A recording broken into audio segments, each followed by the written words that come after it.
While students head back to class, parents need to know there is a surge of whooping cough cases going across the country. The CDC reports more than 8,000 cases this year. It's double from the amount this time last year. Reporter Wiley Mitchell has more about how this could impact us here on the Western Slope.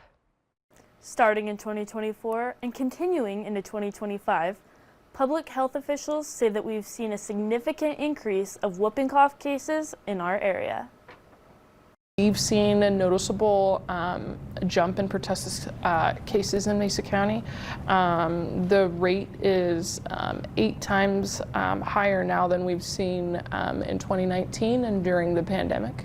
Whooping cough is a bacterial infection that is spread through respiratory droplets through coughing and sneezing. Students and parents can take some extra precautions to avoid the sickness this back-to-school season. Staying home when we are sick, covering our mouth when we're coughing or sneezing, washing our hands after coughing and sneezing is the best way to keep our friends, family, and coworkers safe as we go back to school. With students back in the classroom, they could be exposed to other illnesses.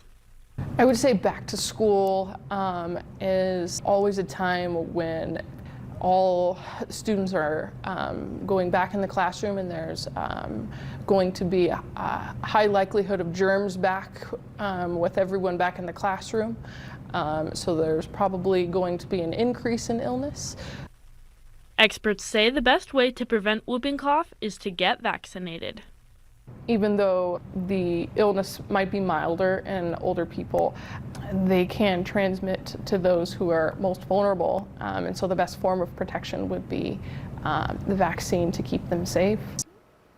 Early symptoms of whooping cough may seem like a common cold, but symptoms often progress to a severe cough.